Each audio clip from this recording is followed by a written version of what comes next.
주시옵소서. 할렐루야. 감사를 드렸고 예수님 이름으로 축복하며 기도드리옵나이다. 아멘. 할렐루야. 우리 시편 119편 127절을 보시게 되면은 시편 119편 127절을 보시면은 I love your commandment. 나는 당신의 명령들을 사랑합니다. 주님의 명령들을 시편 119편 127절을 통해서 I love your commandment. 나는 당신의 명령들을 사랑합니다. 어떻게 사랑합니까? above gold. 금보다 사랑합니다. above fine gold.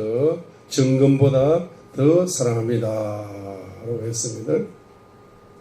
그래서 이제 창세기부터 요한계시록까지 특별히 요한복음 12장 50절을 통해서 나는 안다고 했습니다. 아버지의 명령이 영생인 줄 아노라고 예수 그리스도께서 말씀을 하셨습니다.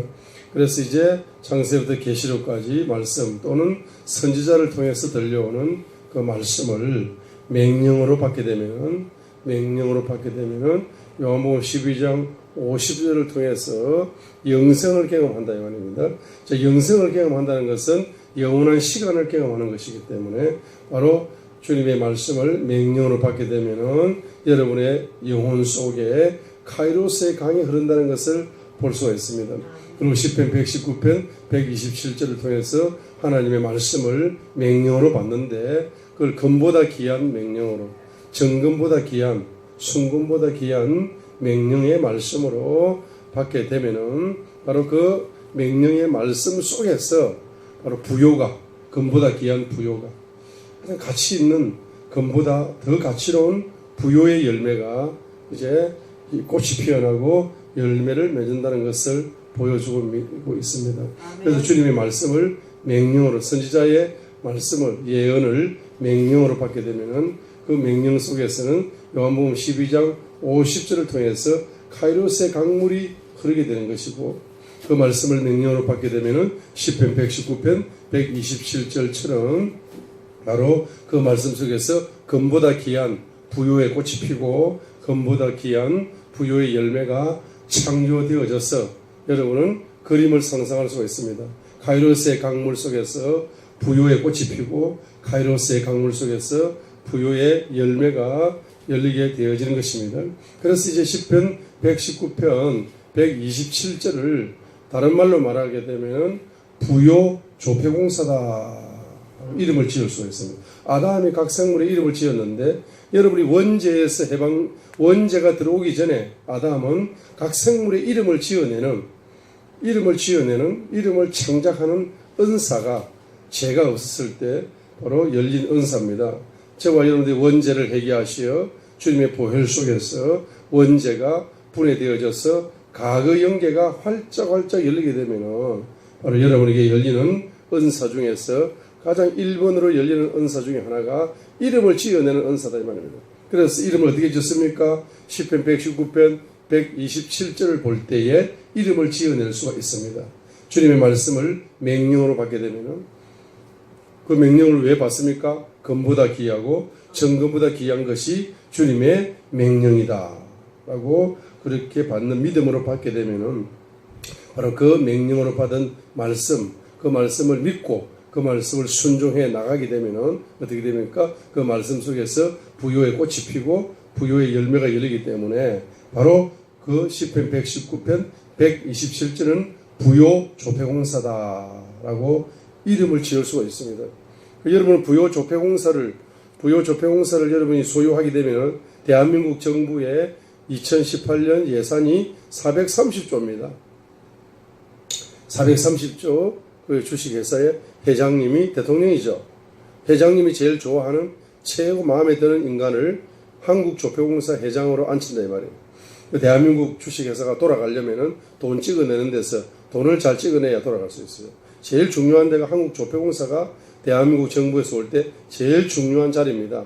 그 회장 자리에 앉는 것보다 여러분들은 간단하게 바로 천국 백악관에서 만화의 대통령, 만화의 왕, 대통령 지구촌의 대통령을 다 임명하시기도 하고 폐하기도 하시는 만왕의 왕의 조폐공사 명함을 준다 이 말입니다. 명함을 딱 받은 순간에 시편 119편 127절을 가지고 명함을 딱 줍니다. 천국 백악관에 여러분들은 뭡니까? 조폐공사 부회장 자리를 줍니다. 그래서 바로 부요조폐공사가 시편 119편 127절을 통해서 여러분들은 부요조폐공사를 임파테이션 받을지어다. 부요조폐공사를 임파테이션 받을지어다. 부요조폐공사를 임파테이션 받을지어다. 부요조폐공사가 시편 119편 127절에만 있는 것이 아닙니다, 여러분. 누가복음 5장에도 있다는 사실입니다.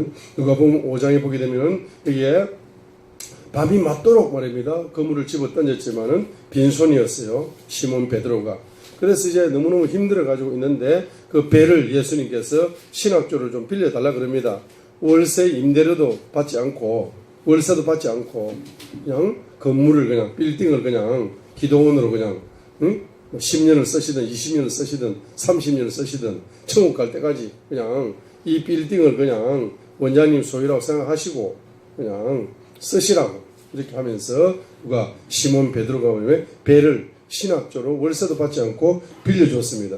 빌려주게 되니까 예수님께서 이제 너무 감사하잖아요. 예수님께서 이제 말씀을 가르치시다가 시몬 베드로를 불렀습니다. 그리고 이제 말씀을 주었습니다. 깊은 데로 가서 그물을 내려 고기를 잡아라 라고 말씀을 줬는데 이 시몬 베드로에게 말씀만 준 것이 아니라 그 말씀을 맹령으로 받을 수 있는 은총을 주셨어요. 마음이 옥토가 되지 않으면 말씀을 맹령으로 받을 수가 없습니다. 여러분 말씀을 선지자를 통해서 말씀을 전하게 될 때 목사님을 통해서 말씀을 전하게 될 때에 그 사무엘상 2장의 엘리 목사님이 한나에게 말씀을 전했습니다. 이 지구상에서 목사 제사장 중에서 가장 설교를 못하는 목사님이 엘리 목사님입니다. 왜 설교를 못합니까? 기도하지 않고 설교하기 때문에 설교를 제일 못하는 목사님이 엘리 목사님. 엘리 제사장은 기도를 안 하고 설교한다. 여러분이 설교 1시간 하려면은 10시간 기도하고 1시간 여러분이 설교해야 됩니다. 그죠? 10시간 정도 기도하고 1시간 정도 설교해야 됩니다. 근데 1시간 설교하려고 말입니다. 10분도 기도 안 하고 설교하는 사람은 설교를 아무리 유창한 언어를 쓴다 할지라도 그건 혼에 꽂히는 거예요. 화살이 날아가서 육에 꽂히는 거예요. 머리에 꽂히는 거예요. 이 영 속에 안 꽂힌다 이거예요. 그러니까 엘리 목사님은 영 속에 꽂히는 설교를 한 번도 해본 적이 없어요. 기도를 안 하니까. 그런데 말입니다. 그 한나의 마음이 옥토기 때문에 그 말씀을 그대로 명령으로 받아버리고 믿어버리잖아요. 믿어버리잖아. 기적이 나지 않습니까? 사무엘을 낳는 기적이 나지 않습니까? 여기에 지금 시몬 베드로가 지금 말입니다. 길거리 같은 마음, 돌짝밭 같은 마음, 가시들 같은 마음을 가지고 있으면은 예수님께서 깊은 데로 가서 그물을 내려 고기를 잡으라고 말씀을 하시면은 그 말씀이 명령으로 들리지 않습니다. 그렇죠? 믿고 순종할 수 없습니다. 그런데 이제 베드로의 마음에, 그래 주님께서는 바로 베드로에게 바로 말씀을 주시는 은총을 주신 거지만은 말씀을 주시는 은총을 주신과 동시에 베드로의 마음을 옥토로 바꾸어주는 은총을 두 가지의 보상을 주셨습니다. 이 빌딩을 원장님이 천국 가는 그날까지 원장님 마음대로 쓰시라고 사역하시라고요. 월세 같은 거는 다 그냥 주님께 바치시고 내가 주인이 아니에요. 이 내가 빌딩이 100개 있는 회장인데 1개 정도야 뭐 10개 정도 11조를 생각하고 그냥 이렇게 드리니까 알아서 하세요. 이렇게 하면 말입니다. 주님께서 그 회장님에게 두 가지를 주셔. 첫 번째는 말씀의 은총을 주셔. 두 번째는 말입니다. 마음이 옥토가 되는 은총을 주셔. 베드로에게는 그 마음이 옥토가 되는 은총을 받은 겁니다. 그래서 이제 깊은 데 가서 그물을 던지려고 생각하니까 옆에 있는 친구가 눈짓을 합니다. 깊은 데 가봤자 물고기 한 마리도 없다는 거야. 업으로 잔뼈가 굵은 사람입니다. 그거 모릅니까? 깊은 데로 가서 밤새도록 수고했지만 물고기 한 마리 못 낚은 빈손이었는데 깊은 데로 가서 그물을 던진다고 해서 그 그물이 말이면 열매가 있겠습니까? 물고기 한 마리도 못 낚는다 이 말입니다. 그럼에도 불구하고 베드로가 그 말씀을 믿고 그 말씀을 순종하여서 명령으로 받아가지고 노를 젓습니다. 이렇게 노를 젓게 되니까 바로 만왕의 왕께서 바로 무언의 음성으로 바닷속에 있는 물고기들에게 명령을 하시는 겁니다. 깊은 데로 모여라 라고 명령을 하시는 것입니다. 예수님의 무언의 명령을 기발건 누가 듣습니까? 물고기들이 다 듣는 겁니다. 그 사람이 정말로 비참한 존재죠. 왜냐하게 되면 예수님께서 말씀을 하셔도 말입니다. 그걸 듣지 못하고 선지자를 통해서 말씀을 하셔도 듣지 못하고 오직 하면 귀 있는 자는 들으라 그럴 겁니까?